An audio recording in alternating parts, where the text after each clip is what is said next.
Siapa sangka, ternyata Kawaki ini masih berpeluang menjadi seorang Otsutsuki. Ya, hal yang benar mengejutkan kita di chapter 54 ini, di sana kita telah tahu motif Momoshiki ini hampir mirip seperti yang akan dilakukan Ishiki kepada Boruto dahulu. Chapter 54 yang menampilkan adegan-adegan krusial ternyata juga membeberkan informasi penting seperti ini.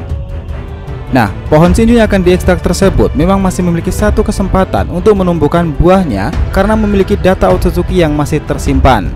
Kawaki sih masih berpeluang menjadi seorang Otsutsuki tersebut, tapi bagaimana dengan peluang hidup Uzumaki Naruto sekarang ini? Oke, kita intro dulu.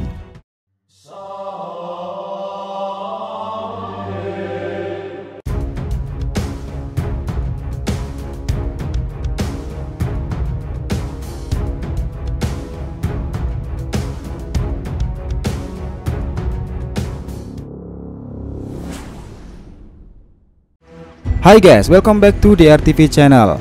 Nah, kali ini kita akan membahas mengenai data Otsutsuki, pohon Shinju, dan Jubi serta nasib dari Hokage ke-7 untuk saat ini. Oke, setelah dalam chapternya kita dikejutkan, Kawaki ini ditusuk dengan kunai oleh si Momo. Nah, di sini kita dikasih tahu perkataan seperti ini.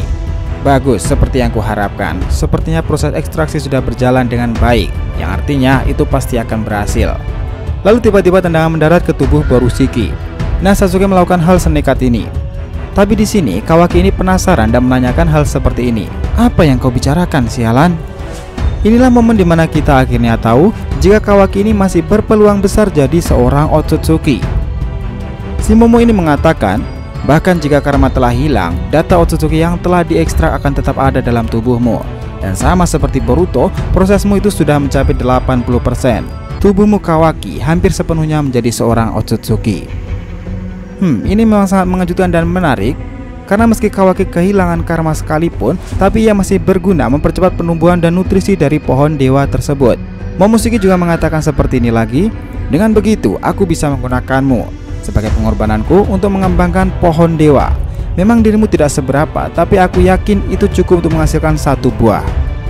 Ya, ini sungguh mengejutkan, dimana Sasuke saja langsung berasumsi ini adalah rencana seperti yang ingin dilakukan Ishiki terhadap Boruto. Bedanya, ini cuma terhadap Kawaki. Para Otsutsuki ini memang semuanya sangat merugikan, khususnya untuk Momoshiki dan Ishiki sampai sekarang ini. Borushiki bahkan dalam keadaan seperti itu mengatakan hal seperti ini lagi. Akan aku temukan Jubi yang disembunyikan Ishiki, lalu kemudian mengorbankanmu dan mengambil buah itu. Sebenarnya kalau kita ingat dahulu, hanya Sasuke selain Ishiki dan Amado yang mengetahui letak dari Jubi sendiri. Dimana saat itu Sasuke telah mendapati titik koordinat dan ia shock bagaimana bisa Jigen memiliki ekor 10 di tempat seperti itu. Nah, kalau diperhatikan lagi, itu adalah sebuah tempat seperti dimensi lain. Dimana sebelum itu pun Sasuke juga dikejutkan dengan tanda-tanda dari tanduk para Otsutsuki, dan salah satu tanduk itu telah dirusak. Dalam chapternya ini sebenarnya situasinya itu sangat buruk, dimana mereka harus membuat pilihan tepat dalam waktu yang super singkat. Jika Boruto tidak segera diselamatkan, maka kita bisa mati di sini. Sementara itu, dia Momoshiki sangat ingin mengorbankan Kawaki demi pohon dewa, dan di saat yang sama bisa kabur menggunakan Jikukan Ninjutsu dengan sangat mudah. Dan satu hal lagi, kondisi Naruto itu tambah kritis. Tapi kejadiannya di sini, sebelum Kawaki ini diserap dengan Jikukan Ninjutsu, Boruto itu malah sudah bangun karena terkena teknik api yang dikeluarkan oleh Kawaki. Lalu tiba-tiba Boruto mematahkan tanduk Otsutsuki tersebut dan dirinya jatuh ke tanah. Kawaki memang tidak jadi diambil oleh Momoshiki lantaran Boruto ini sudah sadar duluan. Tapi yang jadi misteri buat kedepannya, jika Borushiki ini bangkit kembali, maka sudah pasti ia mengincar Kawaki lagi karena dirinya sangat berguna buat Jubi dan pohon dewa.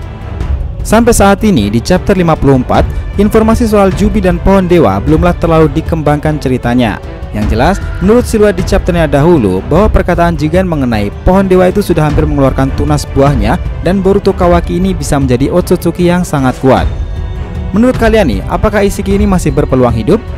Jika Kawaki sendiri sebenarnya masih memiliki data ekstraksi dari Otsutsuki yang masih 80%, coba berikan pendapat kalian di kolom komentar.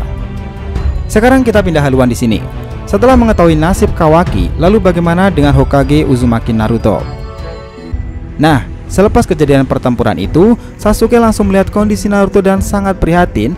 Sasuke sendiri awalnya menduga jika ia disebabkan oleh dampak setelah menggunakan teknik Baryon Mode. Karena Sasuke saat itu juga pertama kali melihat seseorang memanfaatkan energinya sendiri untuk diserap demi membangkitkan kekuatan yang sangat luar biasa besar. Nah, di chapter ini Naruto itu benar-benar sudah kaku tidak berdaya sama sekali.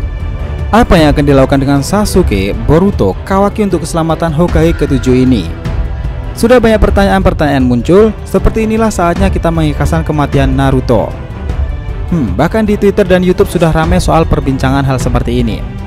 Nah, kita sendiri punya prediksi 50-50, bisa saja nih Naruto ini mati untuk membuat pengembangan cerita baru. Tetapi setelah kembalinya Sensei Kishimoto sebagai pembuat cerita shinobi yang original, tentu akan sangat krusial jika ia membunuh karakter utamanya dahulu. Apalagi secara personal, pengaruh nama Naruto ini sangat besar dalam cerita Boruto sendiri dan perduniaan anime. Menurut kalian gimana? Setuju kan? Karena di next cerita nanti ada bunyi sinopsis yang seperti ini. Anak laki-laki yang dipertemukan dengan takdirnya, taruhannya tinggi setelah pertarungan resolusi yang sangat sengit. Semuanya memang akan terjawab di chapter 55 mendatang. Oh iya, info tambahan, sebenarnya dahulu Masashi Kishimoto juga telah mengungkapkan jika karakter favoritnya itu adalah Uchiha Sasuke. Nah, bisa aja nih yang diselamatkan sampai akhir itu malah Sasuke, tapi yang dikorbankan adalah Hokage ke-7. Tapi ini juga masih opini sih, yang tahu itu hanya Kishimoto sama yang di atas guys. Chapter 54 memang menampilkan banyak sekali hal menarik, karena kisah tentang Jubi dan pohon dewa akan terus berkembang. Sementara itu jika mereka bisa kembali ke Konoha sendiri, pasti sesuatu kebijakan akan dirubah karena dunia shinobi masih tetap dalam bahaya.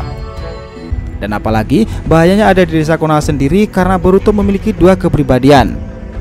Dalam dirinya ada seorang yang tertidur dan jika bangkit akan merepotkan.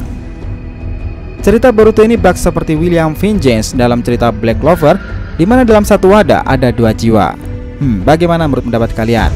So itulah tadi pembahasan mengenai pohon Shinju dan Jubi serta nasib dari Hokage ke-7 untuk saat ini.